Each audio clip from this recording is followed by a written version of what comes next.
I would like to welcome you all for this wonderful evening where we are knowing the skills behind studies. So ನಾವೆಲ್ಲರೂ ಯಾವುದೇ ಒಂದು ವಿಷಯ ಕಲಿತಾ ಇದ್ದೀವಿ ಅಂತ ಹೇಳಿದ್ರೆ ಅದರಿಂದ ಕೆಲವೊಂದು ಸ್ಕಿಲ್ಸ್ ಇರಬೇಕು. It's all common note for all of us. Lovely evening to all of you. Myself, Dr. Murali B. Lata Shidara.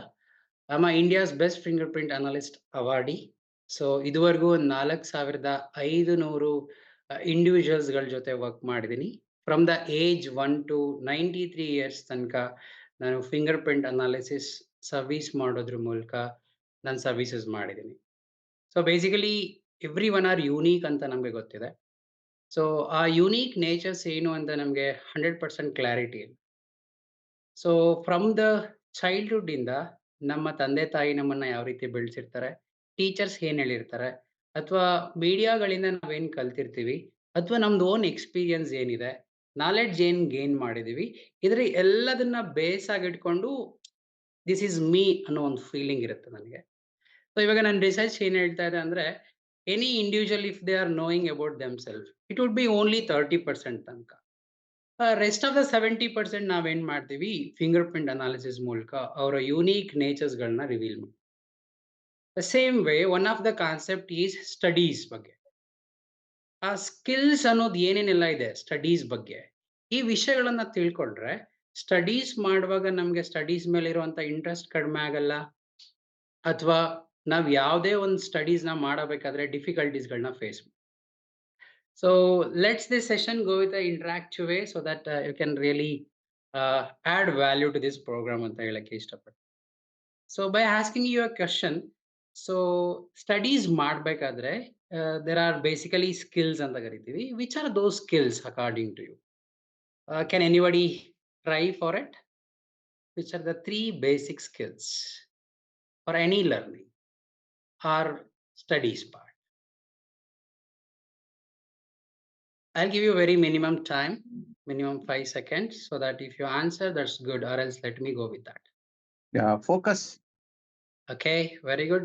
Rakesh sir, I really appreciate. Any other answers from anybody? Comprehension. Okay, I really appreciate. That would be the one of the right answer. The comprehension. Sorry? Retention. Retention, memory you can call it. Very good. There are 3 basic skills.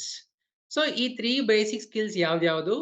Concentration, comprehension and memory. So ಈ 3 basic skills ಬಗ್ಗೆ ನಮಗೆ ಗೊತ್ತಿದೆ. ಅದೇ ಈ 3 basic skills every individuals ಜೊತೆ ಅಥವಾ every child ಜೊತೆ ಯಾವ ರೀತಿಯಾಗಿ ವರ್ಕ್ ಆಗ್ತಿದೆ ಅನ್ನೋದನ್ನ ನಾನು ತುಂಬಾ ಕಂಪ್ಲೀಟ್ ಆಗಿ ಬ್ರೀಫ್ ಆಗಿ I would like to understand you that, so that you will start creating that environment for the students at home or children at home, so that you will understand that what exactly is missing in the child's life. So ನಾವು ಓದ್ಬೇಕಾದ್ರೆ class room ಅಲ್ಲಿ ಕೂತಿರ್ತಿದ್ವಿ, ಆದ್ರೆ ಕೇಳುವಾಗ ಕೆಲವೊಂದ್ಸತಿ ಮನ್ಸಲ್ಲಿ ಇರ್ತಿತ್ತು, ಕೆಲವೊಂದ್ಸತಿ ಮನ್ಸಲ್ಲಿ ಇರ್ತಿರ್ಲಿಲ್ಲ. there are n number of reasons behind it, right? So basically concentration ಅನ್ನೋದು ಏನು? ಕಾನ್ಸಂಟ್ರೇಷನ್ ಅನ್ನೋದು ಯಾವಾಗ ನಾವು ಪಾಸ್ಟ್ ಬಗ್ಗೆ ಥಿಂಕ್ ಮಾಡಲ್ಲ, ಫ್ಯೂಚರ್ ಬಗ್ಗೆನೂ ಥಿಂಕ್ ಮಾಡಲ್ಲ, ಯಾವಾಗ ಮಾಡ್ತಿರೋ ಅಂತ ಕೆಲ್ಸದ ಮೇಲೆ ಕಂಪ್ಲೀಟ್ ಇನ್ವಾಲ್ವ್ಮೆಂಟ್ ತೋರಕ್ ಆಗತ್ತೆ ಅಥವಾ ಫೋಕಸ್ ಮಾಡಕ್ ಆಗ್ತಿರತ್ತೆ, ಯಾವ ಆಕ್ಷನ್ಸ್ ಮಾಡ್ತಾ ಇದೀವಿ ಅದ್ರ ಮೇಲೆ ಇದ್ರೆ ದಟ್ಸ್ ಅ ಕಂಪ್ಲೀಟ್ ಕಾನ್ಸಂಟ್ರೇಷನ್ ಅಂತ ನಾವು ಕರಿತೀವಿ. Okay, firstly I would like to explain you that what is that concentration ಅನ್ನೋದನ್ನ ಡೆಪ್ತ್ ಆಗಿ ಹೇಳೋಣ. ಅದಕ್ಕಿಂತ ಮುಂಚೆ ಮೇಜರ್ ಆಗಿ ಎಲ್ಲಾ ಪೇರೆಂಟ್ಸ್ ಆಗ್ಲಿ ಅಥವಾ ಎಲ್ಲ ಟೀಚರ್ಸ್ ಆಗ್ಲಿ ಕೆಲವು ಪ್ರಶ್ನೆಗಳನ್ನ ಹೊಂದಿದ್ದಾರೆ. ಆ ಪ್ರಶ್ನೆಗಳು ಏನು ಅಂತ ನೋಡ್ಕೊಂಡು ನಾವು ನೆಕ್ಸ್ಟ್ ಈ ಟಾಪಿಕ್ಸ್ ಗಳ ಬಗ್ಗೆ ತುಂಬಾ ಡೀಟೇಲ್ ಆಗಿ ಹೇಳ್ಕೊಂಡು. ಸೊ ನನ್ನ ಮಗ ಅಥವಾ ಮಗಳು ಓದ್ತಾರೆ, ಮಾರ್ಕ್ಸ್ ಬರಲ್ಲ ಯಾಕೆ? ಸೊ ಈವನ್ ನಾನು ಕೂಡ ಇದೇ ರೀತಿ ಇದ್ದೆ. ಸೊ ನಾನು ತುಂಬಾ ಹಾರ್ಡ್ ವರ್ಕ್ ಮಾಡ್ತಿದ್ದೆ ಚೈಲ್ಡ್ಹುಡ್ ಅಲ್ಲಿ, ಬಟ್ ಮಾರ್ಕ್ಸ್ ಮಾತ್ರ ನನ್ಗೆ ಯಾವತ್ತೂ 70% ಗಿಂತ ಇನ್ಕ್ರೀಸ್ ಆಗ್ಲಿಲ್ಲ. ಹಾರ್ಡ್ ವರ್ಕರ್, ರಾತ್ರಿ ಎಲ್ಲ ಮಲಗಿದ್ರು ನಾನು ಓದಿರ್ತಿದ್ದೆ, ಆದ್ರೆ ಬೆಳಗ್ಗೆ ಎದ್ದು ನಾನು ಟೆಸ್ಟ್ ಬರೀತಾ ಇದ್ದೀನಿ ಅಥವಾ ಎಕ್ಸಾಮ್ ಬರೀತಾ ಇದ್ದೀನಿ ಅಂತ ಹೇಳಿದ್ರೆ ನನ್ಗೆ ನಾನು ಏನೆಲ್ಲ ಕಲ್ತಿದ್ದೆ ಯಾವ್ದು ಕೂಡ ನೆನ್ಪು ಬರ್ತಿರ್ಲಿಲ್ಲ. ಇದು ನನ್ ಚೈಲ್ಡ್ಹುಡ್ ಅಲ್ಲಿ ಆಗಿದೆ ಅಂತ ಇರ್ಬೇಕಾದ್ರೆ, ನಿಮ್ ಚೈಲ್ಡ್ಹುಡ್ ಅಲ್ಲೂ ಇದು ಆಗಿದೆ ಅಂತ ಇರ್ಬೇಕಾದ್ರೆ, ಇವತ್ತಿನ ಯಂಗ್ ಜನರೇಷನ್ ಅಲ್ಲಿ ಅಥವಾ ಸ್ಟೂಡೆಂಟ್ಸ್ ಅಲ್ಲಿ ಆಗ್ತಾ ಇದೆ ಅಂತ ಅನ್ಸುತ್ತಾ ಅಥವಾ ಆಗ್ತಾ ಇಲ್ಲ ಅಂತ ಅನ್ಸುತ್ತೆ? ಆಗ್ತಾ ಇದೆ. ಆಗ್ತಾ ಇದೆ. So we would like to know the deeper secrets behind all these things so that we can nurture it in a right way with the best solutions, alva? The same time, second question ಈ ರೀತಿ ಇರುತ್ತೆ, ಜ್ಞಾಪಕ ಶಕ್ತಿ ಬೇರೆ ಬೇರೆ ಎಲ್ಲ ವಿಷಯಗಳಲ್ಲಿ ಇದೆ, ಆದ್ರೆ ಓದಿನಲ್ಲಿ ಇಲ್ಲ ಅಂತ ತುಂಬಾ ಪೇರೆಂಟ್ಸ್ ಹೇಳಿ. ಸೊ ಯಾವ ಮೂವಿ ನೋಡಿದ್ರು, ಯಾವ ಜಾಗಕ್ಕೆ ಹೋಗಿದ್ರು, ಅಥವಾ ಏನ್ ಆಟ ಆಡಿದ್ರು, ದೇರ್ ಆರ್ ಮೆನಿ ಥಿಂಗ್ಸ್ ಅಲ್ವಾ? ಆದ್ರೆ ಓದೋ ವಿಷಯದಲ್ಲಿ ಯಾಕೆ ಅದಿಲ್ಲ ಅನ್ನೋದು ತುಂಬಾ ಪೇರೆಂಟ್ಸ್ಗೆ ಮತ್ತೆ ಟೀಚರ್ಸ್ಗೆ ಇರುವಂತ ಪ್ರಶ್ನೆ. ಸೊ ಇವಕ್ಕೆಲ್ಲವಕ್ಕೂ ಕೂಡ ನಾನು ಇವಾಗ ಆನ್ಸರ್ಸ್ ಹೇಳ್ತಾ ಹೋಗ್ತೀನಿ. Kindly make a note of it. Why I am telling this ಅಂದ್ರೆ, ನಾನ್ ಇವಾಗ 10 ವರ್ಷದಲ್ಲಿ ಮಾಡಿರುವಂತ ರಿಸರ್ಚ್ ಡೇಟಾವನ್ನ ನಾನು ನಿಮ್ಗೆ ರಿವೀಲ್ ಮಾಡ್ತಾ ಇದ್ದೀನಿ. This is a basic data wear every parent must be knowing it. Every teacher must knowing it. The same time students also must be knowing. So ಆ ಕಾರಣಕ್ಕೋಸ್ಕರ ಇದೆಲ್ಲದಕ್ಕೂ ಉತ್ತರಗಳನ್ನ ಇನ್ ಅ ಸೈಂಟಿಫಿಕ್ ವೇಯಲ್ಲಿ ನಾನು ನಿಮ್ಗೆ ಗೈಡ್ ಮಾಡ್ತಾ ಬರ್ತೀನಿ. This is completely connected to the brain mechanism as well as the brain part. So ಇವಾಗ ನೀವು ಕೇಳಿರ್ಬೋದು, ಕಾನ್ಸಂಟ್ರೇಷನ್ ಅಂತ ಹೇಳಿದ್ರೆ, ಕಾನ್ಸಂಟ್ರೇಷನ್ ಇಲ್ಲ ಅಂತ ಹೇಳೋ ಪೇರೆಂಟ್ಸೇ ತುಂಬಾ ಜಾಸ್ತಿ ಮಕ್ಕಳಲ್ಲಿ. Do you agree with me? ನಮ್ಮ ಮಗಳಿಗೆ ಕಾನ್ಸಂಟ್ರೇಷನ್ ಇಲ್ಲ, ನಮ್ಮ ಮಗಂಗೆ ಕಾನ್ಸಂಟ್ರೇಷನ್ ಇಲ್ಲ, ಒಂದ್ ಕಡೆ ಅವ್ನ್ ಕೂರಲ್ಲ, ಹೇಳಿದ್ದನ್ ಕೇಳಲ್ಲ. ಸೊ ಈ ತರ ತುಂಬಾ ಪೇರೆಂಟ್ಸ್ ಹೇಳ್ತಾರೆ. Do you agree with me? Yes, sir. Yes, sir. Yes, please respond so that my flow would be excellent. Is the main thing. So ಇಲ್ಲಿ ನಾವು ಅರ್ಥ ಮಾಡ್ಕೊಳ್ಬೇಕು, ಕಾನ್ಸಂಟ್ರೇಷನ್ ಇಲ್ಲದೆ ಯಾವ ಮಗು ಇದುವರೆಗೂ ಕೂಡ ಭೂಮಿಯಲ್ಲಿ ಹುಟ್ಟಿಲ್ಲ. ಕಾನ್ಸಂಟ್ರೇಷನ್ ಅಲ್ಲಿ there are two ways. Any one person can focus on one thing at a time. ಅದು ಒಂದ್ ರೀತಿಯಾದ ಕೆಟಗರಿ ಇರುವಂತ ಮಕ್ಕಳು ಅಥವಾ ಜನರು ಅಂತ ಕರಿಬಹುದು. There are two category of people basically. The first one is who can focus only on one thing. So ಈ ಮಗು ಓದ್ತಾ ಇರತ್ತೆ, ಬರಿತಾ ಇರತ್ತೆ, ಅಪ್ಪಾಜಿ ಅಮ್ಮ ಏನೋ ಒಂದು ಇನ್ಸ್ಟ್ರಕ್ಷನ್ಸ್ ಕೊಡ್ತಾರೆ, ಆ ಇನ್ಸ್ಟ್ರಕ್ಷನ್ ಆ ಬ್ರೈನ್ ಏನ್ ಮಾಡಲ್ಲ, ಅಂಡರ್ಸ್ಟ್ಯಾಂಡ್ ಮಾಡ. ಏನಾದ್ರೂ ಆಕ್ಟಿವಿಟಿ ಹೇಳಿದ್ರೂ ಕೂಡ ಆ ಮಗು ಬ್ರೈನ್ ಅದನ್ನ ಫೋಕಸ್ ಮಾಡಕ್ಕೆ ಆಗಲ್ಲ, ಅರ್ಥೈಸ್ಕೊಳಕ್ಕೆ ಆಗಲ್ಲ. ಬಿಕಾಸ್ ಆ ಪರ್ಟಿಕ್ಯುಲರ್ ಬ್ರೈನ್ ಕೆಪಾಸಿಟಿ ಯಾವ ತರ ಇದೆ, ಅವ್ರು ಏನ್ ಕೆಲಸ ಮಾಡ್ತಾ ಇದಾರೆ ಅದ್ರ ಕಡೆ ಮಾತ್ರ ಗಮನ ಕೊಡಕ್ ಆಗ್ತಾ ಇರುತ್ತೆ. ಬೇರೆ ಯಾವುದೇ ಇನ್ಪುಟ್ಸ್ ಬಂದ್ರು ಕೂಡ ಔಟ್ಸೈಡ್ ವರ್ಲ್ಡ್ ಇಂದ they cannot focus, they cannot understand, I can say. Okay, so ಈ ರೀತಿ ಇರೋ ಮಕ್ಕಳು ಯಾವ ರೀತಿ ಓದ್ತಾ ಇರ್ತಾರೆ, ಯಾವ ರೀತಿ ಕಾನ್ಸಂಟ್ರೇಷನ್ ಲೆವೆಲ್ ಇರುತ್ತೆ ಅಂದ್ರೆ, ಇನ್ ಜನರಲ್ ಆಗಿ ಅವರು ಒಂದ್ ಸಬ್ಜೆಕ್ಟ್ ನ ಓದ್ತಾ ಇದಾರೆ ಅಥವಾ ಒಂದ್ ಕೆಲಸ ಮಾಡಕ್ ಸ್ಟಾರ್ಟ್ ಮಾಡ್ತಿದ್ದಾರೆ ಅಥವಾ ಸ್ಟಡೀಸ್ ಮಾಡ್ತಿದಾರೆ ಅಂದ್ರೆ, they can study more than hour ಅಥವಾ 2 hours 3 hours ತನಕನು they can sit in one place and study. Kindly understand this. This is very, very important.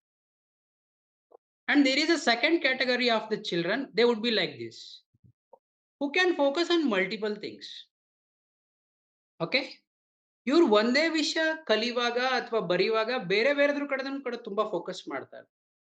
ಹಂಗಂತ ಹೇಳಿ ಅವ್ರು ಓದ್ತಾ ಇರೋದು ಅಥವಾ ಬರಿತಾ ಇರೋದು ಅವ್ರಿಗೆ ಅಂಡರ್ಸ್ಟ್ಯಾಂಡ್ ಆಗ್ತಾ ಇಲ್ಲ ಅಂತ ಅಲ್ಲ. They are really doing there best. But ಯಾವಾಗ ತಂದೆ ತಾಯಿ ಯೂನಿ ಪರ್ಫಾರ್ಮರ್ಸ್ ಆಗಿರ್ತಾರೆ, ಯೂನಿ ಫೋಕಸ್ಡ್ ಆಗಿರ್ತಾರೆ, ಒಂದು ಸಮಯದಲ್ಲಿ ಒಂದ್ ವಿಷಯನ ಮಾತ್ರ ಫೋಕಸ್ ಮಾಡಕ್ಕಾಗತ್ತೆ, ಅವರಿಗೆ ಏನಾಗತ್ತೆ, ಈ ಮಲ್ಟಿ ಫೋಕಸ್ಡ್ ಆಗಿರುವಂತ ಮಗು ನೇಚರ್ ಅಕ್ಸೆಪ್ಟ್ ಮಾಡ್ಕೊಳಕ್ಕೆ ಆಗಲ್ಲ. Or else this scenario can be analyse like this also. ಯಾವಾಗ ಅಪ್ಪ ಅಮ್ಮ ಇಬ್ರು ಕೂಡ ಮಲ್ಟಿ ಫೋಕಸ್ಡ್ ಆಗಿರ್ತಾರೆ, ಅವಾಗ ಮಗು ಒಂದೇ ಸಮಯದಲ್ಲಿ ಒಂದೇ ಕೆಲಸ ಮಾಡ್ತಾ ಇದೆ ಅಂದ್ರೆ ಅದನ್ನು ಕೂಡ ಅಕ್ಸೆಪ್ಟ್ ಮಾಡ್ಕೊಳಕ್ಕೆ ಆಗ. ದೇ ಅಸ್ಯೂಮ್ ದಟ್ ಸುಮ್ನೆ ಕುತ್ಕೊಂಡು ಟೈಮ್ ವೇಸ್ಟ್ ಮಾಡ್ತಾರೆ, ಇವ್ರು ಜಾಸ್ತಿ ಕಲಿತಾ ಇಲ್ಲ. ಬಿಕಾಸ್ ಆ ಮಲ್ಟಿ ಫೋಕಸ್ಡ್ ಇದ್ದವರೆಲ್ಲ ಏನ್ ಮಾಡ್ತಿದ್ರು, ಎವರಿ ಸ್ಮಾಲ್ ಟೈಮ್ ಸ್ಪ್ಯಾನ್ ಏನ್ ಮಾಡ್ತಾ ಇದ್ರು, ಬ್ರೇಕ್ಸ್ ತಗೊಂಡು 20 minutes ಒಂದ್ಸತಿ ಅಥವಾ 30 minutes ಒಂದ್ಸತಿ break. It is not happening with their children. So ಅವಾಗ ಅವರು different level of wrong understanding ನ ಮಕ್ಕಳ ಕಡೆ ಮಾಡ್ಕೊಳ್ಳುವಂಥದ್ದು ಇರುತ್ತೆ. So I would like to ask you a question, where exactly you can have a more concentration, when you are doing only on one thing or when you are doing multiple things at the same time? Can you analyze for yourself? First category. First one. Other things, anybody? Yes, sir. First one. First one. ಬೇರೆಯವರು answer ಮಾಡಬೇಕು, ತುಂಬಾ ಚೆನ್ನಾಗಿರುತ್ತೆ. ನಿಮ್ಮ ಬಗ್ಗೆ ನೀವು analyse ಮಾಡ್ಕೊಂಡಾಗ, introspect ಮಾಡ್ಕೊಂಡಾಗ, you can understand your childrens concentration level also ಯಾವ ಕ್ಯಾಟಗರಿಯಲ್ಲಿ ಅವ್ರು ಬರ್ತಾರೆ ಅಂತ you can understand. That is the main concern part. Got it? Concentration level ಅಂತ ಬಂದಾಗ ಇದುವರೆಗೂ ಕಾನ್ಸಂಟ್ರೇಷನ್ ಇಲ್ಲ ಅಂತ ಯಾವ ವ್ಯಕ್ತಿನೂ ಹುಟ್ಟಿಲ್ಲ ಅಥವಾ ಮಗುನೂ ಹುಟ್ಟಿಲ್ಲ. This part as a parents and teachers we need to understand. ಮೊದಲನೇ ಕ್ಯಾಟಗರಿ ಅವ್ರು ಇರ್ತಾರೆ, ಒಂದೇ ವಿಷಯದ ಮೇಲೆ ಫೋಕಸ್ ಮಾಡಕ್ಕಾಗತ್ತೆ ಜಾಸ್ತಿ ಸಮಯ. ಸೆಕೆಂಡ್ ಕ್ಯಾಟಗರಿ ಅವರಿಗೆ ಮಲ್ಟಿ ಟಾಸ್ಕರ್ಸ್ ಅಥವಾ ಮಲ್ಟಿ ಫೋಕಸ್ ಇರ್ತಾರೆ, ಅವ್ರಿಗೆ ಒಂದೇ ವಿಷಯದ ಮೇಲೆ 15ರಿಂದ 20 ನಿಮಿಷದ ಮೇಲೆ ಫೋಕಸ್ ಮಾಡಕ್ಕೆ ಆಗಲ್ಲ. They feel boredom, they lose the interest toward the subject. ನಿಮಗೆ ಗೊತ್ತಿರ್ಬೋದು, ಸೆಕೆಂಡ್ ಕ್ಯಾಟಗರಿ ಇರುವಂತ ಮಕ್ಳುಗಳೇನಾದ್ರೂ ಇದ್ರೆ ಪೇರೆಂಟ್ಸ್ ಅವ್ರಿಗೆ ಒಂದೇ ಕಡೆ ಕುತ್ಕೊಂಡು ನೀವು ಅರ್ಧ ಗಂಟೆ 1 ಗಂಟೆ 2 ಗಂಟೆ ಕುತ್ಕೊಂಡು 7 ಗಂಟೆ ಓದಕ್ ಸ್ಟಾರ್ಟ್ ಮಾಡಿದ್ರೆ ನೀವು 9 ಗಂಟೆ ತನಕ ಓದ್ಬೇಕಂತ ರೂಲ್ಸ್ ಹಾಕಿದ್ರೆ they cannot study anything at all. Whatever they have studied in the early 20 minutes, that would be effective, not that whatever they learn later. Clarity sikta? Concentration level ಬಗ್ಗೆ ಗೊತ್ತಾಯ್ತಾ? ಸೊ ಕಾನ್ಸಂಟ್ರೇಷನ್ ಬರ್ಬೇಕಂತ ನೀವೇನೇನೋ activities ಎಲ್ಲ ಮಾಡೋದೇನು requirement ಇಲ್ಲ. Brain ಇದೆ ಅಂದ್ರೆ ಅವ್ರಿಗೆ concentration ಇದೆ. Hello, I am just giving you the research data, science data ನಾನು ನಿಮ್ಗೆ ಕೊಡ್ತಾ ಇದ್ದೀನಿ. ಕಾನ್ಸಂಟ್ರೇಷನ್ ಇಲ್ಲ ಅದಕ್ಕೆ ನೀನು ಯೋಗ ಮಾಡಬೇಕು, ಮೆಡಿಟೇಷನ್ ಮಾಡಬೇಕು, ಈ ತರ ಎಲ್ಲ ಏನು ರಿಕ್ವೈರ್ಮೆಂಟ್ಸ್ ಇಲ್ಲ. According to my research, you just understand ನಿಮಗೂ ಯೂನಿ ಫೋಕಸ್ಡ್ ಆಗಿದಾರ ಇಲ್ಲ ಮಲ್ಟಿ ಫೋಕಸ್ಡ್ ಆಗಿದೆ. Then you can create a right environment for your children. Got an idea? ಯಾವ ಪೇಜ್ ನಂಬರ್ ಅಲ್ಲಿ ಇದೆ sir? Hemlata madam, I'll answer you later. Got it? This is the first level. Concentration level ಅನ್ನೋದು ತುಂಬಾ important. Second best skill ಯಾವುದು? Sir, just have a doubt. Please. Iga, you said that there are certain children who can focus on multiple things. ಅಂದ್ರೆ ಒಂದು activity ಅಲ್ಲ, ಬೇರೆ ಬೇರೆ ಆಕ್ಟಿವಿಟಿಯಲ್ಲೂ ಅವರು ತೊಡಸ್ಕೊಂಡಿದ್ದಾಗ್ಲೂ ಕೂಡ they can focus on studies as well ಅಂತ ಹೇಳ್ತಿದ್ರಲ್ಲ. They can only at a time span of 20 minutes ಅಂತನಾ? See, whatever the activities they do alla sir, they can focus on minimum 15 to 20 minutes ಅನ್ನೋ maximum time. ಅದಾದ್ಮೇಲೆ ನಾವು actual ಆಗಿ ಅವರಿಗೆ ಬೇರೆ activities ಗಳನ್ನ ಕೊಡ್ಬೇಕಾಗುತ್ತೆ. ರೈಟ್. ಅದೇ ಆಕ್ಟಿವಿಟೀಸ್ ಮಾಡಕ್ ಹೇಳಿದ್ರೆ they cannot focus on that and they lose the interest. They feel boredom. I put my question in that way. So ಸ್ವಲ್ಪ ಜನ ಏನ್ ಮಾಡ್ತಾರೆ ಅಂತಂದ್ರೆ ಸರ್ ನಿಮ್ ವಾಯ್ಸ್ ಬ್ರೇಕ್ ಆಯ್ತು, ನಂಗೆ ಏನು ಕೇಳಿಸ್ಲಿಲ್ಲ. ಸರ್ ಈಗ ಕೇಳಿಸ್ತಾ ಇದೆಯಾ? ಹಾ ಹೇಳಿ ಸರ್, ಕೇಳಿಸ್ತದೆ. ಸರ್ ಸ್ವಲ್ಪ ಜನ ಓದ್ಬೇಕಾದ್ರೆ ಹಾಡ್ ಕೇಳಿಸ್ಕೊಂಡು ಓದ್ತಾ ಇರ್ತಾರೆ, ಇಲ್ಲ ಟಿವಿ ನೋಡ್ಕೊಂಡು ಓದ್ತಾ ಇರ್ತಾರೆ, ಅಥವಾ ಬಿಸಿ ರೋಡ್ ಅಲ್ಲಿ ಕುತ್ಕೊಂಡು ಓದ್ತಾ ಇರ್ತಾರೆ. So there will be interferences, ಅಂದ್ರೆ ಒಂದು ನಾಯ್ಸ್ ಇಂಟರ್ಫಿರೆನ್ಸ್ ಇರುತ್ತೆ. ಸೊ ಆಗ they are doing multiple activities, listening to song and as well as studying, or watching TV and as well as studying, ಈ ತರ ಇದ್ದಾಗ ಸೊ ಅವರ ಓದಿನ ಸ್ಪ್ಯಾನ್ ಕೂಡ 20 minutes ಮೇಲೆ ಹೋಗೋದಿಲ್ಲ ಅಂತನಾ? ಸರ್ ಇದು ಆಕ್ಚುಲಿ ನೀವೇನ್ ಪ್ರಶ್ನೆ ಕೇಳ್ತಾ ಇದ್ದೀರಾ, this is not at all connected to concentration part. This is directly connected to the third one which is learning method ಅಂತ. I am going to talk about that later. Right sir, right. So ಆ learning method ಪ್ರಕಾರ ಅವ್ರ brain ಯಾವ್ದನ್ನ expect ಮಾಡ್ತಿದೆ ಆ ತರ environment create ಮಾಡೋದು mandatory ಆಗಿರುತ್ತೆ. I am going to answer that in the third step. Right sir, right. I really appreciate your question. Thank you. See, now we are going to understand that the grasping or comprehension. So ನೀವು ಕೆಲವು ಮಕ್ಕಳಿಗೆ ಕೇಳಿರ್ಬೋದು, ಎಲ್ಲರೂ mute ಮಾಡ್ಕೊಳ್ಳಿ. If anything you talk, then only you can unmute yourself. ಆಯ್ತಾ madam? Mute ಮಾಡ್ಕೊಳ್ಳಿ. Yeah, ಇವಾಗ grasping ಅಥವಾ ಕಾಂಪ್ರಹೆನ್ಷನ್ ಅಂತ ಬಂದ್ರೆ this is the second skill which is behind our studies ಅಂತ ಕರಿತೀವಿ. ಸೊ ಇಲ್ಲಿ ಏನಾಗತ್ತೆ ಅಂದ್ರೆ there are 3 categories of people ಸಿಗ್ತಾರೆ ನಮ್ಗೆ. ಗ್ರಾಸ್ಪಿಂಗ್ ಸ್ಪೀಡ್ ಅಂತ ಬಂದಾಗ 3 ರೀತಿಯ ಕ್ಯಾಟಗರಿ ಇರುವಂತ ಜನಗಳು ನಮ್ಗೆ ಸಿಗ್ತಾರೆ. ಫಸ್ಟ್ ಕ್ಯಾಟಗರಿ ಅವ್ರು ಯಾವ ರೀತಿ ಇರ್ತಾರೆ ಅಂದ್ರೆ they are adequate learners. Adequate learners ಯಾವ ರೀತಿ ಕಲಿತಾರೆ ಅಂತ ಹೇಳಿದ್ರೆ, ನಾವು ಅವ್ರ ಬ್ರೈನ್ಗೆ ಯಾವುದೇ ರೀತಿ ಇನ್ಫಾರ್ಮೇಶನ್ ನ ಶೇರ್ ಮಾಡ್ತಾ ಇದೀವಿ, ನಾಲೆಡ್ಜ್ ಶೇರ್ ಮಾಡ್ತಾ ಇದೀವಿ, ಅಥವಾ ಕೆಲವು ಇನ್ಪುಟ್ಸ್ ನ ಕೊಡ್ತಾ ಇದೀವಿ ಅಂದ್ರೆ that has to be given minimum 3 to 4 times. Kindly understand this. This is very, very important. And this is not at all connected to concentration. This is directly connecting to the grasping speed of a child, of a person, comprehension level of a child, or else it's a brain potential of a child or a person. ಅರ್ಥ ಆಗ್ತಿದ್ಯಾ? What is the first category of people? They are adequate people. ಇವರಿಗೆ ನಾವೇನ್ ಮಾಡಬೇಕು? Minimum 3 to 4 times ಹೇಳ್ಬೇಕು instructions ಅಥವಾ ಏನ್ knowledge share ಮಾಡ್ತಾ ಇದೀವಿ ಅದು.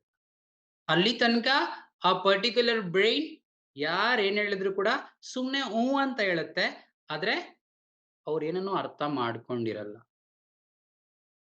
To safeguard themselves, to project themselves, they are understood.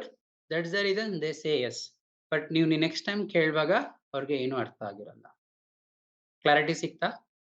What would be the second category of people who come under the grasping ಅಥವಾ comprehension ಅಂದ್ರೆ they are normal level ಅಲ್ಲಿ ಕಲಿತಾ ಇರ್ತಾರೆ. So they need inputs for twice. Minimum ನೀವು ಇವರಿಗೆ 2 ಸತಿ ಆದ್ರೂ ಹೇಳ್ಬೇಕು ಒಂದು ಕಾನ್ಸೆಪ್ಟ್ಸ್ ನ ಅರ್ಥ ಮಾಡಿ. What would be the third one? It is an excellent side. They need inputs only once. Grasping ಅಲ್ಲಿ ಅಥವಾ comprehension ಅನ್ನೋ ಕಾನ್ಸೆಪ್ಟ್ ಬಂದಾಗ there are 3 category of people: adequate, normal ಹಾಗೂ excellent ಅಂತ. ಕ್ಲಾರಿಟಿ ಸಿಗ್ತಾ ಇದೆಯಾ?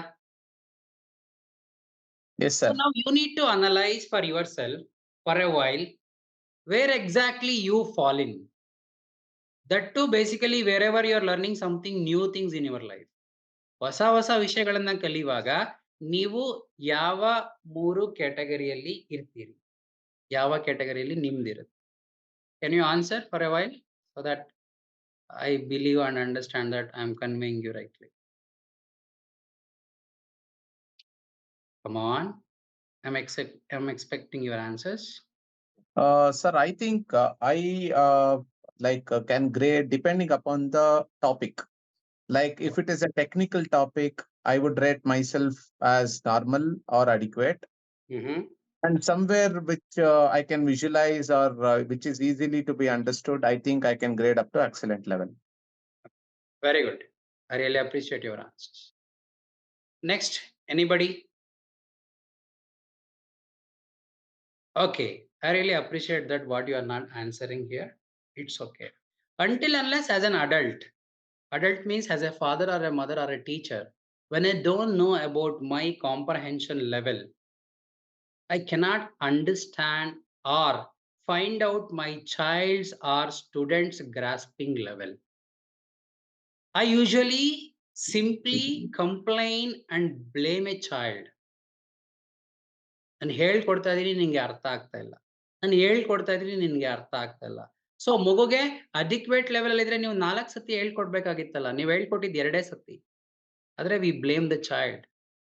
This is the mechanism of the brain. This is how the brain patterns are formed as per their inborn mechanism. ಈ ವಿಷಯಗಳು ನಮ್ಗೆ ಗೊತ್ತಾಗಿಲ್ಲ ಅಂದ್ರೆ we simply complain on others. I think you are agreeing with this. So actually I am in a normal level as per my unique nature. According to the fingerprint analysis, I am in a normal level. ನೀವು ಯಾವುದೇ ಹೊಸ ವಿಷಯಗಳನ್ನ ನನಗೆ ಹೇಳ್ಕೊಡಿ, it may be technical or a non-technical things, I can understand in the second time itself. So if you are asking me to learn everything in one go, no, my brain doesn't support. Basically, I can give an example like this. There is a petrol engine, there is a diesel engine, there is a electrical engine. So ಈ ಇಂಜಿನ್ಸ್ಗಳು ಆ engine capacity ಪ್ರಕಾರ speed ನ rise up ಮಾಡ್ಕೊಳುತ್ತೆ, as you are knowing. So electrical engine run so faster compared to petrol as well as the diesel engine. Within 5 seconds of time electrical engine can reach 100 km speed. ಯಾರಾದ್ರೂ experience ಮಾಡಿದ್ರೆ ಅದ್ರ ಬಗ್ಗೆ ಗೊತ್ತಿರುತ್ತೆ. So like that petrol engine performance ಮಾಡೋ ರೀತಿ ಬೇರೆ ಇದೆ, diesel engine performance ಮಾಡೋದು ಬೇರೆ ಇದೆ, ಎಲೆಕ್ಟ್ರಿಕಲ್ ಇಂಜಿನ್ ಪರ್ಫಾರ್ಮೆನ್ಸ್ ಮಾಡೋ ರೀತಿ ಬೇರೆ ಇದೆ. ಸೊ ನಾವು ಎಕ್ಸ್ಟರ್ನಲ್ ಆಗಿ 100 ಥಿಯರೀಸ್ಗಳನ್ನ ಮಾತಾಡ್ಬೋದು, 100 ಫಿಲಾಸಫಿಗಳನ್ನ ಮಾತಾಡ್ಬೋದು, ಆದ್ರೆ ನಂದು ಒರಿಜಿನಲ್ ಬ್ರೈನ್ ಮೆಕ್ಯಾನಿಸಮ್ ಏನಿದೆ as per my uniqueness knowing that is really very, very important. Clarity ಸಿಗ್ತಾ ಇದೆಯಾ? So until unless you know about your comprehension level, unnecessarily, unknowingly, you compare yourself to somebody who is really performing best. ಇದರಿಂದ psychologically ಏನಾಗುತ್ತೆ? Self confidence natural ಆಗಿ ಕಡಿಮೆ. Everything matters in life ಅಂತ ಹೇಳ್ತಾರೆ. So ಹಾಗಾಗಿ whatever the experience we gone through from the childhood to till today, everything created something great impact for our life. It might be positive side or it might be negative side. So ಹಾಗಾಗಿ ಮಕ್ಕಳು grasping ಸ್ಪೀಡ್ನ understand ಮಾಡ್ಕೊಳೋದ್ರ ಮೂಲಕ ಅವ್ರಿಗೆ studies ನೀವು ಯಾವ ತರ ಮಾಡಬೇಕು ಅಂತ ಹೇಳ್ಕೊಟ್ರೆ it's add value. is about the second skill what you got to know. Now we are going to talk about one of the important skill, which is dominant learning method. You would be knowing that there are 3 learning methods: visual, auditory ಮತ್ತೆ kinesthetic. So ಈ ಥಿಯರಿಯಲ್ಲಿ ನೀವು ಏನ್ ಅರ್ಥ ಮಾಡ್ಕೊಂತೀರಿ ಅಂತ ಹೇಳಿದ್ರೆ, every learner expect a very specific environment to learn in the school environment as well as in the house environment. I would like to give you minimum 3 inputs for each learning methods. ಪ್ರತಿಯೊಂದು learning ಮೆಥಡ್ಗೂ ಕೂಡ ಯಾವ ರೀತಿಯಾದಂಥ ವಾತಾವರಣ parents ಮನೆಯಲ್ಲಿ ಮಕ್ಕಳಿಗೆ create ಮಾಡಬೇಕು ಅನ್ನೋದ್ರ ಬಗ್ಗೆ ಹೇಳ್ತೀನಿ. So that brain is expecting a right environment so that it can really concentrate, comprehend as well as it can retain the information what it has learned. Okay, I believe all of you are very curious to know about this. Okay, you know that every individual child has their own dominant learning method. ಇವಾಗ ನಾನೇ ನಿಮ್ಗೆ ಪ್ರಶ್ನೆ ಕೇಳಿದ್ರೆ what is your dominant learning method ಅಂದ್ರೆ you would be tell mixed. ಮುಳ್ಳಿ ಕೆಲವೊಂದ್ಸತಿ visual ಇರುತ್ತೆ, ಕೆಲವೊಂದ್ಸತಿ ಕೇಳಿಸ್ಕೊಂಡ್ರೆ ಅರ್ಥ ಆಗುತ್ತೆ, ಕೆಲವೊಂದ್ಸತಿ ಮಾಡಿ ಅರ್ಥ ಆಗುತ್ತೆ. ಇಲ್ಲ, ಈ ತರ ಕಾಂಬಿನೇಷನ್ 3 ಎಲ್ರಿಗೂ ವರ್ಕ್ ಆಗ್ತಿರಲ್ಲ, ಡಾಮಿನೆಂಟ್ ಲೆವೆಲ್ ಅಲ್ಲಿ ವರ್ಕ್ ಆಗಲ್ಲ. ಲರ್ನಿಂಗ್ ಮೆಥಡ್ ಅಂತ ಬಂದಾಗ ಯಾವುದಾದ್ರೂ ಒಂದೇ ಒಂದು ಡಾಮಿನೆಂಟ್ ಲರ್ನಿಂಗ್ ಮೆಥಡ್ ಇರಕ್ಕೆ ಸಾಧ್ಯ ಇದೆ. For example, if I want to talk about myself, I am a visual learner. So ನನಗೆ ಆಡಿಟರಿ ಆಗ್ಲಿ ಕೈನೆಸ್ಥೆಟಿಕ್ ಆಗ್ಲಿ ಅದ್ರ ಮೂಲಕನೂ ಕಲಿತೀನಿ. ಆದ್ರೆ ಸ್ಟಡೀಸ್ ಅಂತ ಬಂದಾಗ ತುಂಬಾ ಎಫೆಕ್ಟಿವ್ ಆಗಿ ಕಲಿಯಕ್ಕಾಗೋದು ಯಾವಾಗ ಅಂದ್ರೆ ನಾನು ವಿಜುವಲ್ ಬೇಸ್ಡ್ ಲರ್ನಿಂಗ್ ಪ್ಯಾಟರ್ನ್ಸ್ ಗಳನ್ನ ಫಾಲೋ ಮಾಡಬೇಕು. ಅವಾಗ ನನ್ನ ಬ್ರೈನ್ ಸ್ಟಡೀಸ್ ಅಂತ ಬಂದಾಗ ತುಂಬಾ ಚೆನ್ನಾಗಿ ಪರ್ಫಾರ್ಮೆನ್ಸ್. ಸೊ ನಾನು ನಿಮ್ಗೆ ಆಗ್ಲೇ ಹೇಳ್ತಾ ಇದ್ದೆ, ನಾನು ಸ್ಟಡೀಸ್ ತುಂಬಾ ಹಾರ್ಡ್ ವರ್ಕ್ ಮಾಡ್ತಾ ಇದ್ದೆ, ಬಟ್ ಎಕ್ಸಾಮ್ಸ್ ಅಲ್ಲಿ ನನಗೆ ತುಂಬಾ ಫಿಯರ್ ಆಗ್ತಾ ಇತ್ತು, ನಾನು ಓದಿದ್ ಯಾವುದು ನೆನ್ಪು ಬರ್ತಾ ಇರ್ಲಿಲ್ಲ. ಸೊ ಇವಾಗ ನಾನು ವಿಜುವಲ್ ಲರ್ನರ್ಸ್ಗೆ ಕೆಲವು ಎಕ್ಸಾಂಪಲ್ಸ್ ಕೊಡ್ತೀನಿ, ಅವ್ರು ಯಾವ ರೀತಿ ಎನ್ವೈರನ್ಮೆಂಟ್ ಅಲ್ಲಿ ಓದ್ಕೋಬೇಕು ಅಂತ. So you can make a note of this. Okay, visual learners ಯಾವಾಗ್ಲೂ ಕೂಡ ತುಂಬಾ ಸೈಲೆಂಟ್ ಎನ್ವೈರನ್ಮೆಂಟ್ ಅಲ್ಲಿ ಓದ್ಕೊಳ್ಬೇಕು. ಸ್ವಲ್ಪ ನಾಯ್ಸ್ ಇದ್ರು, ಸ್ವಲ್ಪ ಡಿಸ್ಟ್ರಾಕ್ಷನ್ಸ್ ಇದ್ರು, ಇನ್ ಟರ್ಮ್ಸ್ ಆಫ್ ಸೌಂಡ್ ಅವ್ರಿಗೆ ಫೋಕಸ್ ಮಾಡಕ್ಕೆ ಆಗಲ್ಲ, ಕಾನ್ಸಂಟ್ರೇಷನ್ ಇರಲ್ಲ. ಓಕೆ, ದ ಸೆಕೆಂಡ್ ಪಾಯಿಂಟ್, ಇವ್ರು ಯಾವಾಗಾದ್ರೂ ಪೆನ್ಸಿಲ್ ಅಲ್ಲಿ ಅಂಡರ್ಲೈನ್ ಮಾಡ್ಕೊಳ್ತಾ ಇದಾರೆ ಅಂದ್ರೆ ಆ ಪೆನ್ಸಿಲ್ ಅಲ್ಲಿ ಅಂಡರ್ಲೈನ್ ಮಾಡ್ಕೊಂಡಿರುವಂತ ವರ್ಡ್ಸ್ ಗಳು ಯಾವ್ದು ಕೂಡ ಟೆಸ್ಟ್ ಅಥವಾ ಎಕ್ಸಾಮ್ಸ್ ಅಲ್ಲಿ ನೆನಪು ಬರಲ್ಲ. ಅಂಡ್ ಈ ರೀತಿ ವಿಜುವಲ್ ಲರ್ನರ್ಸ್ ಇರೋರು ಗ್ರೂಪ್ ಡಿಸ್ಕಷನ್ಸ್ ಮಾಡಿದ್ರೆ ಆ ಮೂಮೆಂಟ್ ಅಲ್ಲಿ ಏನು ಅವ್ರಿಗೆ ಅರ್ಥ ಆಗ್ತಿರಲ್ಲ. ಸೊ ಅವಾಗ ಅವ್ರ ಮೇಲೆ ಅವ್ರಿಗೆನೆ ತುಂಬಾ ಕಾನ್ಫಿಡೆನ್ಸ್ ಕಡಿಮೆ ಆಗುತ್ತೆ. ಇದು 3 ಮೆಥಡ್ ಸ್ವಲ್ಪ ಜಾಸ್ತಿ ಫೋಕಸ್ ಮಾಡಬೇಕು. ಪ್ರತಿ ಇಂಡಿವಿಜುವಲ್ ಲರ್ನಿಂಗ್ ಮೆಥಡ್ಸ್ಗೆ ನಾವು ಮಿನಿಮಮ್ 10 to 12 ಇನ್ಪುಟ್ಸ್ ಗಳನ್ನ ಕೊಡ್ತೀವಿ. When we do the fingerprint analysis, we get to know that what is a dominant learning method in a child ಅಂತ. ಆಗ ವೆರಿ ಸ್ಪೆಸಿಫಿಕ್ ಕೊಡ್ತೀವಿ. ಫಾರ್ ಯುವರ್ ರೆಫರೆನ್ಸ್ ಪಾಯಿಂಟ್ ನಾವ್ ಇವಾಗ ಏನ್ ಮಾಡ್ತಿದೀವಿ, ವಿಜುವಲ್ ಲರ್ನರ್ಸ್ಗೆ ಸೈಲೆಂಟ್ ಎನ್ವೈರನ್ಮೆಂಟ್ ಅಲ್ಲಿ ಕಲಿಬೇಕು, ಗ್ರೂಪ್ ಡಿಸ್ಕಷನ್ಸ್ ಗಳನ್ನ ಮಾಡಬಾರ್ದು. ಅದೇ ರೀತಿ ಪೆನ್ಸಿಲ್ ಅಲ್ಲಿ ಅಂಡರ್ಲೈನ್ ಮಾಡ್ಕೊಂಡ್ರೆ ಆ ಪರ್ಟಿಕ್ಯುಲರ್ ವರ್ಡ್ಸ್ ಗಳನ್ನ they forget. I think till now have you understood? ಇದುವರೆಗೂ ನಾವು ಬರೀ ಕೇಳಿಸ್ಕೊಂಡು ನೋಡಿ ಮಾಡಿ ಕಲಿತಾರೆ, ಅದೇ ರೀತಿ ಕಲಿಯೋ ಮೆಥಡ್ ಇದೆ ಅಂತ ಅನ್ಕೊಂಡಿದ್ವಿ. ಆದ್ರೆ ರಿಸರ್ಚ್ ಹೇಳ್ತಾ ಇದೆ ಪ್ರತಿಯೊಂದು ಲರ್ನಿಂಗ್ ಮೆಥಡ್ ಅದರದ್ದೇ ಆದಂತ ಒಂದು ಎನ್ವೈರನ್ಮೆಂಟ್ ಅನ್ನ ಎಕ್ಸ್ಪೆಕ್ಟ್ ಮಾಡುತ್ತೆ, ಅವಾಗ ಮಾತ್ರ ಅದು ತುಂಬಾ ಚೆನ್ನಾಗಿ ಕಲಿಯುತ್ತೆ. Got an idea? Go ahead. Yes, sir. Very good. Next learning method is kinesthetic learning method. Kinaesthetic learning method ಇರೋರು ಯಾವಾಗ್ಲೂ ಕೂಡ ಎಲ್ಲದನ್ನು ಬರ್ದುನೆ ಪ್ರಾಕ್ಟೀಸ್ ಮಾಡ್ಬೇಕು. Very very important. Visual learners ಅಥವಾ ಆಡಿಟರಿ ಲರ್ನರ್ಸ್ ಬರ್ದು ಪ್ರಾಕ್ಟೀಸ್ ಮಾಡಿ ಅಂತ ಟೀಚರ್ಸ್ ಅಥವಾ ಪೇರೆಂಟ್ಸ್ ಹೇಳಿದ್ರೆ they lose the interest towards their studies. Very very important. their brain cannot support for them. First point. Second point, kinaesthetic learning method ಇರೋರು ಏನ್ ಮಾಡ್ತಿರ್ತಾರೆ, ಒಂದು ಜಾಗದಲ್ಲಿ ಕುಳಿತಿರುವಾಗ ಕೈ ಅಥವಾ ಕಾಲು ಯಾವಾಗ್ಲೂ ಅಲ್ಲಾಡಿಸ್ತಾ ಇರ್ತಾರೆ, ಏನಾದ್ರೂ ಬಡಿತಾ ಇರ್ತಾರೆ, ಏನಾದ್ರೂ ಒಂದು ಫಿಸಿಕಲ್ ಮೂಮೆಂಟ್ಸ್ ಯಾವಾಗ್ಲೂ ನಡೀತಾನೆ ಇರುತ್ತೆ. If you stop that, they completely lose the interest towards whatever they are doing it. Kindly understand this. ನಾವೆಲ್ಲ ಅನ್ಕೊಂಡಿದ್ವಿ ಓದುವಾಗ ಏನಾದ್ರೂ ಕೈ ಕಾಲೆಲ್ಲ ಅಲ್ಲಾಡಿಸ್ತಾ ಇದಾರೆ ಅಂದ್ರೆ ಅವರು ಕಾನ್ಸಂಟ್ರೇಟ್ ಮಾಡ್ತಾ ಇಲ್ಲ ಅಂತ. ಸೊ ಇದರಿಂದ ಎಷ್ಟೋ ಬುದ್ಧಿವಂತ ಮಕ್ಕಳು ಕೂಡ ಇವತ್ತು ದಡ್ಡರಾಗಿದ್ದಾರೆ. ಬಿಕಾಸ್ ತಂದೆ ತಾಯಿಗೆ ತನ್ನ ಮಗ ವಿಜುವಲ್ ಆಡಿಟರಿನ ಅಥವಾ ಕೈನೆಸ್ಥೆಟಿಕ್ ಲರ್ನರ್ ಅಂತ ಗೊತ್ತಿಲ್ಲದೇನೆ ರಾಂಗ್ ಅಪ್ರೋಚ್ ಗಳನ್ನ ಮಾಡಿ ಮಕ್ಕಳಲ್ಲಿರುವಂತ ಪೊಟೆನ್ಶಿಯಲ್ ಗಳನ್ನ ತುಂಬಾ ರೆಡ್ಯೂಸ್ ಮಾಡಿ ಬಿಟ್ಟಿದ್ದಾರೆ. Got it? And the third input for the kinaesthetic learner is, ಇವ್ರು ಏನ್ ಮಾಡ್ಬೇಕು, ಎವ್ರಿ 15 minutes ಒನ್ಸ್ ಆ ಜಾಗದಿಂದ ಎದ್ದಿ ಬೇರೆ ಜಾಗದಲ್ಲಿ ಕೂರುವಂಥದ್ದನ್ನ ಪ್ರಾಕ್ಟೀಸ್ ಮಾಡ್ಬೇಕು. This is very very important. ಒಂದೇ ಜಾಗದಲ್ಲಿ ಕೂತ್ಕೊಂಡು ಓದ್ಕೊಳ್ರಿ ಅಂತ ಹೇಳಿದ್ರೆ ಕೈನೆಸ್ಥೆಟಿಕ್ ಲರ್ನರ್ಸ್ಗೆ ಆಗಲ್ಲ.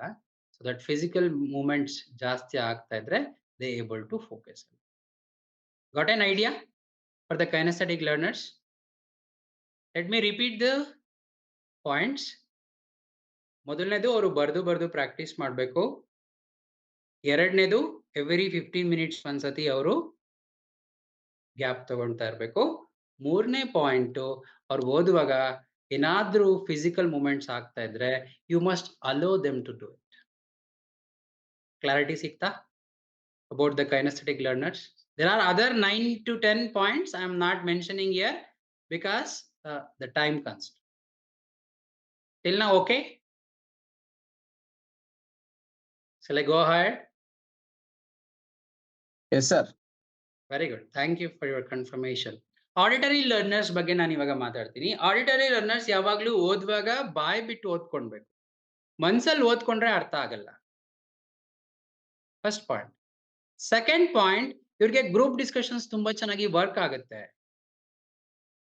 Third point, these children can ask somebody to read the topics so that they can understand very well. This is about auditory learners. According to the research, what I have done from the past 10 years, the maximum students are come under the auditory learning method. Any children who come under the auditory learning method, they are really good at their academics. Visuals ಮತ್ತೆ kinesthetic learning methods ಇರೋರು ಮಾತ್ರ academics ಅಲ್ಲಿ ತುಂಬಾ struggle ಮಾಡ್ತಾ ಇದ್ದಾರೆ. So ಹಾಗಿರ್ಬೇಕಾದ್ರೆ any child or any parent knowing the child's learning method is very very important. ಇಲ್ಲ ಅಂದ್ರೆ ನಾವು ಸುಮ್ನೆ ಎಫರ್ಟ್ ಆಗ್ತಾ ಇರ್ತೀವಿ, ಕೊನೆಗೆ ಅನ್ನೆಸರಿಯಾಗಿ ಮಕ್ಕಳಿಗೆ ಬರ್ಡನ್ ಆಗತ್ತೆ, ಸ್ಟ್ರೆಸ್ ಆಗತ್ತೆ. Over A period they lose the interest towards the subject and over a period they start hating the subject. ಇದ್ರ ಬಗ್ಗೆ ನಮಗೆ ಕ್ಲಾರಿಟಿ ಇರಬೇಕು. Done. These are the 3 basic skills. ನಿಮಗೆ ಗೊತ್ತಾಯ್ತು, concentration, comprehension as well as the dominant learning method. So memory proper ಆಗಿ formation ಆಗ್ಬೇಕಂತ ಹೇಳಿದ್ರೆ dominant learning patterns ಪ್ರಕಾರನೇ ಕಲಿಬೇಕು. ಅವಾಗ ಮಾತ್ರ ನಿಮ್ಗೆ ಲಾಂಗ್ ಟರ್ಮ್ ಮೆಮೊರಿಯಲ್ಲಿ ಇರ್ಲಿಕ್ಕೆ ಸಾಧ್ಯ ಆಗುತ್ತೆ. ಓಕೆ, ಸೊ ಇವಾಗ ಸೈಕಾಲಜಿಕಲಿ ನಾವು ಈ ರೀತಿ 3 ಬೇಸಿಕ್ ಸ್ಕಿಲ್ಸ್ ಗಳನ್ನ ಫಾಲೋ ಮಾಡ್ಲಿಲ್ಲ ನಮ್ಮ ಸ್ಟಡೀಸ್ ಅಲ್ಲಿ ಅಂತಿದ್ರೆ, what are the challenges we usually face on a day to day basis ಅಂತ ಹೇಳಿದ್ರೆ, I am going to give you the inputs. Kindly make a note of it. ಈ ತರ ಏನಾದ್ರೂ ಚಾಲೆಂಜಸ್ ನಿಮ್ ಮಕ್ಕಳಲ್ಲಿ ಅಥವಾ ನಿಮ್ ಸ್ಟೂಡೆಂಟ್ಸ್ ಅಲ್ಲಿ ನೀವು ನೋಡ್ತಾ ಇದ್ದೀರಾ ಅಂತ ಹೇಳಿದ್ರೆ, they are really not learning as per the 3 basic skills ಅಂತ. The first one is they would be developing the less concentration, less focus, and the attention span would be reduces very fast. These are the damages you could see in them. Comprehension level ತುಂಬಾ ಚೆನ್ನಾಗಿ decrease ಆಗಕ್ಕೆ start ಆಗ್ಬಿಡುತ್ತೆ. ತುಂಬಾ ಚೆನ್ನಾಗಿ decrease ಆಗ್ತಾ ಹೋಗುತ್ತೆ. ನಮ್ಮ ಮಗು 2ನೇ ಕ್ಲಾಸಲ್ಲಿ ಓದ್ತಿರೋ ತರ 5ನೇ ಕ್ಲಾಸಲ್ಲಿ ಓದ್ತಾ ಇಲ್ಲ. 5ನೇ ಕ್ಲಾಸಲ್ಲಿ ಓದೋ ಹಂಗೆ 10th ಸ್ಟ್ಯಾಂಡರ್ಡಿಗೆ ಬಂದಾಗ ಓದ್ತಿಲ್ಲ. ಬಿಕಾಸ್ ಅಲ್ಲಿ ಕಾನ್ಸಂಟ್ರೇಷನ್ ಇಲ್ಲ, ಫೋಕಸ್ ಇಲ್ಲ, ಕಾಂಪ್ರಹೆನ್ಷನ್ ಆಗ್ತಾ ಇಲ್ಲ. That is the reason they are struggling in their academics. Long term memory will not be developed. Long term memory ಅಂದ್ರೆ ಏನು? ನಾವು ಫಸ್ಟ್ ಮಂತ್ ಅಲ್ಲಿ ಅಥವಾ ಸೆಕೆಂಡ್ ಮಂತ್ ಅಲ್ಲಿ ಏನ್ ಕಲ್ತಿದೀವಿ, we cannot recollect those data. So first day ಕಲ್ತಿರೋದಾಗಿರ್ಲಿ, first month ಅಲ್ಲಿ ಕಲ್ತಿರೋದಾಗಿರ್ಲಿ, ಅದೆಲ್ಲ ನಮಗೆ ನೆನ್ಪಿರ್ಬೇಕಂತ ಹೇಳಿದ್ರೆ, ಸೊ ನಾವು ಈ ರೀತಿ 3 ಬೇಸಿಕ್ ಸ್ಕಿಲ್ಸ್ ಗಳನ್ನ ಫಾಲೋ ಮಾಡ್ಕೊಂಡು ಕಲಿಯೋದು ತುಂಬಾ ಅವಶ್ಯಕ. The next one, reading speed gradually decreases. ಎಲ್ಲ ಮಗುಗೆ ಅದು ಹುಟ್ಟಿನಿಂದ ತುಂಬಾ ಜಾಸ್ತಿನೇ ಇರುತ್ತೆ, and it get reduces, decreases. Academic performance comes down. Marks ತುಂಬಾ ಚೆನ್ನಾಗಿ ತೆಗಿತಾ ಇರೋರು ಮಾರ್ಕ್ಸ್ ನ ತುಂಬಾ ಕಡಿಮೆ ತೆಗೆಯಕ್ಕೆ ಸ್ಟಾರ್ಟ್ ಮಾಡಿ. It affect self confidence every day. ನಾನು ಓದ್ತಾ ಇದ್ದೀನಿ, ಅರ್ಥ ಆಗ್ತಾ ಇಲ್ಲ. Somebody is reading well and they are understanding well and they are producing a best results. But ನಾನ್ ಯಾವಾಗ ಅವ್ರಿಗೆ ಕಂಪೇರ್ ಮಾಡ್ಕೊಂತೀನಿ, ನೋಯಿಂಗ್ಲಿ ಆರ್ ಅನ್ನೋಯಿಂಗ್ಲಿ, ಅವಾಗ ಸೆಲ್ಫ್ ಕಾನ್ಫಿಡೆನ್ಸ್ ಮಕ್ಕಳಿಗೆ ತುಂಬಾ ಕಡಿಮೆ ಆಗಕ್ಕೆ ಸ್ಟಾರ್ಟ್ ಆಗುತ್ತೆ. They loses the interest toward studies and children study forcibly. ಎಲ್ಲ ಪೇರೆಂಟ್ಸ್ ಏನ್ ಮಾಡ್ಬೇಕು, ನೀವು ಓದ್ಕೊಳ್ಳಿ ಓದ್ಕೊಳ್ಳಿ ಓದ್ಕೊಳ್ಳಿ ಅಂತ ಹೇಳ್ತಾನೆ ಇರ್ಬೇಕು. ಯಾಕೆ ಈ ರೀತಿ ಸ್ಟೇಜ್ ಬಂತು ಅಂತ ಹೇಳಿದ್ರೆ, ಪೇರೆಂಟ್ಸ್ಗೆ they have not practice learning as per the 3 basic skills ಅಂತ ಅಷ್ಟೇ. ಇಲ್ಲಿ ಇಂಟೆಲಿಜೆನ್ಸ್ ಆಗ್ಲಿ ಅಥವಾ ಬ್ರೈನ್ ಮಗುದು ಪೊಟೆನ್ಶಿಯಲ್ ಆಗ್ಲಿ, ಅವ್ರ ಪರ್ಸನಾಲಿಟಿ ವೀಕ್ ಇದೆ, ಈ ತರ ಯಾವ್ದು ವಿಷಯಗಳು ಕೌಂಟಿಗೆ ಬರಲ್ಲ. Kindly understand this. The last point, whatever the damage you would be seeing in children andre, we can notice escapism with them. ನೀವೇನಾದ್ರೂ ಒಂದು ಕೆಲಸ ಹೇಳಿದ ತಕ್ಷಣ ಅವ್ರು ಅದರಿಂದ ಎಸ್ಕೇಪ್ ಆಗ್ತಾ ಇರ್ತಾರೆ. ಓದ ವಿಷಯ ಬಂದ್ರೆ ಅಂದ್ರು 100% ಎಸ್ಕೇಪ್ ಆಗ್ತಾ ಇರ್ತಾರೆ. ಅನ್ಹೆಲ್ದಿ ಹ್ಯಾಬಿಟ್ಸ್ ಇರುತ್ತೆ. ಅನ್ಹೆಲ್ದಿ ಹ್ಯಾಬಿಟ್ಸ್ ಅಂದ್ರೆ ಏನು? ಮೊಬೈಲ್ಗೆ ಅಥವಾ ಟಿವಿಗೆ ಅಡಿಕ್ಟ್ ಆಗಿರುವಂಥದ್ದು, ಅಥವಾ ಬೇರೆಯ ದುಶ್ಚಟಗಳಿಗೂ ಕೂಡ ಒಳಗಾಗಿರುವಂಥದ್ದು. But most of the parents will never get to know that also. And behavioral problems, ಮಾತು ಕೇಳದೆ ಇರೋದು, ಕರೆಕ್ಟ್ ಟೈಮಿಗೆ ಮಲಗದೆ ಇರುವಂಥದ್ದು, ಅಥವಾ ಯಾವುದೇ ಜವಾಬ್ದಾರಿನ ಯಾವ ಸಮಯದಲ್ಲಿ ತಗೊಳ್ಬೇಕಿದ್ರದು ಯಾವುದು ತಗೊಂಡೇ ಇರುವಂಥದ್ದು. So these are all the major behavioral issues can be seen just because ನಾವು 1ನೇ ಕ್ಲಾಸಿಂದ ಇದುವರೆಗೂ ಏನೆಲ್ಲ ಓದಿದೀವಿ ಅದನ್ನ ಸರಿಯಾಗಿ ಓದಿಲ್ದಿರೋ ಕಾರಣ ನಮ್ಮ ಬ್ರೈನ್ ಏನ್ ಮಾಡುತ್ತೆ, ಎಲ್ಲ ವಿಷಯಗಳ ಮೇಲೆ ಇಂಟ್ರೆಸ್ಟ್ಗಳನ್ನ ಕಳ್ಕೊಳ್ತಾ ಹೋಗುತ್ತೆ. ನಮ್ಗೆ ಇರುವಂತ ಪೊಟೆನ್ಶಿಯಲ್ಗಳೆಲ್ಲವೂ ಕೂಡ ರೆಡ್ಯೂಸ್ ಆಗ್ಬಿಡುತ್ತೆ. So that is the reason. So in unique truth what we do as a finger analyst, ನಾವು ಇದೆಲ್ಲ ಸ್ಕಿಲ್ಸ್ ಗಳ ಬಗ್ಗೆ ಯಾವ್ಯಾವ ಕ್ಯಾಟಗರಿಯಲ್ಲಿ ಅವ್ರು ಬರ್ತಾರೆ ಅನ್ನೋದನ್ನ ತಿಳ್ಕೊಂಡು ಅವರಿಗೆ ನಾವು ಕಂಪ್ಲೀಟ್ ಆಗಿ ಗೈಡ್ಲೈನ್ಸ್ ನ ಕೊಡ್ತೀವಿ. ಮಿನಿಮಮ್ 10 to 12 ಇನ್ಪುಟ್ಸ್ ಗಳನ್ನ ಪ್ರೊವೈಡ್ ಮಾಡ್ತೀವಿ. When they start following those patterns ಅಲ್ಲ, ಮೆಥಡ್ಸ್ ಅಲ್ಲ, ಸೊ ಮಕ್ಕಳು ಅಕಾಡೆಮಿಕ್ಸ್ ಅಲ್ಲಿ ಡಿಫಿಕಲ್ಟೀಸ್ ನ ಫೇಸ್ ಮಾಡ್ತಿರೋರು ನ್ಯಾಚುರಲ್ ಆಗಿ ಅಕಾಡೆಮಿಕ್ಸ್ ಅಲ್ಲಿ ಬೆಸ್ಟ್ ಪರ್ಫಾರ್ಮೆನ್ಸ್ ಮಾಡೋ ಹಾಗೆ. So this is all about the skills behind the studies. If you have any questions, I would like to take your questions. I believe you have understood the concept. Any questions? You can unmute yourself and you can ask questions.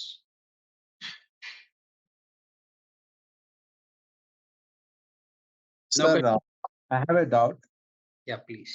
So, as you told, every student will be unique depending upon their skill of learning, and they might be either in the visual category or kinesthetic category or auditory category. So, I think circumstantially they should get accustomed to certain different kind of atmospheres. And for an example, some people will be forced to study in libraries. So that is the reason, sir. They must be knowing it. ನಾನು ಎಲ್ಲಿ ಕಲಿಯಕ್ಕಾಗತ್ತೆ ಅಂತ ಅವ್ರಿಗೆ ಗೊತ್ತಿರಬೇಕು. Correct. Actually, like I could relate myself. I am not a kind of library learner. But ನಾನು ಒಂದ್ಸತಿ ಒಂದು UPSC exam ಬರಿತಾ ಇದ್ದೆ. So I was been forced to study in library. But ಆ ಸೈಲೆಂಟ್ ಎನ್ವಿರಾನ್ಮೆಂಟ್ ನನ್ ಓದಕ್ಕೆ ಎಫೆಕ್ಟಿವ್ ಅಂತ ಅನ್ಸ್ತಾ ಇರ್ಲಿಲ್ಲ. So For your point, so when I heard your story, you don't come under the visual learning as well as the kinesthetic learning. Correct. You come under the auditory learning. So ಅವಾಗ ನಾವೇನ್ ಮಾಡ್ತೀವಿ, auditory ಲರ್ನರ್ಸ್ಗೆ ಬೇರೆ ಬೇರೆ methods ಹೇಳ್ಕೊಡ್ತೀವಿ. 8 to 12 methods ಹೇಳ್ಕೊಡ್ತೀವಿ. So ಅವಾಗ ನೀವು ಎಲ್ಲಿದ್ರು ಕೂಡ ಫೋಕಸ್ ಮಾಡಿ ಕಲಿಯಕ್ಕಾಗತ್ತೆ. ಆದ್ರೆ ಆ 12 ಪಾಯಿಂಟ್ಸ್ ಮ್ಯಾಚ್ ಆಗ್ಬೇಕು. ಯಾವ್ದು ಒಂದ್ ಮ್ಯಾಚ್ ಆದ್ರೂ ಇಟ್ಸ್ ಗ್ರೇಟ್. ಆದ್ರೆ Okay. ನಿಮ್ಗೆ ಯಾವ್ದು ಆ 12 ನ ಬಿಟ್ ಮಾಡಕ್ ಹೋಗ್ತೀರಾ ಅದ್ ಯಾವ್ದನ್ನು ವರ್ಕ್ ಆಗಲ್ಲ. For example there are other 24 methods ಅಂತ ಅನ್ಕೊಳ್ಳಿ. ಆ 24 ಮೆಥಡ್ಸ್ ನಿಮ್ ಬ್ರೈನ್ಗೆ ಯಾವ್ದು ವರ್ಕ್ ಆಗಲ್ಲ. Okay. So like this is what the research have done from so far. So ಅಲ್ಲ, I can if you help could any give us a individual. bit, it would be greatly appreciated, sir. Yeah. ಯಾಕೆಂತಂದ್ರೆ like we can relate and we can improve our study methods. True sir, true. It naturally it creates the confidence. ನಾನು ಏನ್ Yeah. ಬೇಕಾದ್ರೂ ಕಲಿತೀನಿ ಅಂತ ಇರ್ಬೇಕಾದ್ರೆ ಒಳ್ಳೇದನ್ನ ನಾನು ಎಷ್ಟು ಬೇಕಾದ್ರೂ ಸಾಧನೆ ಮಾಡ್ತೀನಿ ಅನ್ನೋ ಕಾನ್ಫಿಡೆನ್ಸ್ ನ್ಯಾಚುರಲ್ ಆಗಿ ಬಿಲ್ಡ್ ಆಗುತ್ತೆ. Correct. ನಾನು ಚಿಕ್ಕ ವಯಸ್ಸಿಂದ ಇಲ್ಲಿ ತನಕ ಏನ್ ಓದಿದ್ರು ನನಗೆ ಎಕ್ಸಾಮ್ ಅಲ್ಲಿ ನೆನ್ಪು ಬರ್ತಾ ಇಲ್ಲ, ನಾನು ಎಷ್ಟು ಹಾರ್ಡ್ ವರ್ಕ್ ಮಾಡಿದ್ರು ನಾನು ಗ್ರೇಟ್ ಅಂತ ಆಗ್ತಾ ಇಲ್ಲ ಅಂದ್ರೆ ನ್ಯಾಚುರಲಿ ಸೈಕಾಲಜಿಕಲಿ ನಾವು ಥಿಂಕ್ ಮಾಡಿದ್ರೆ ನಮ್ದು ಕಾನ್ಫಿಡೆನ್ಸ್ ಲೆವೆಲ್ ತುಂಬಾ ಕಡಿಮೆ ಆಗಿದೆ. Thank you AMCAD for this great platform where I could share my knowledge that everybody could get the benefits. Thank you sir.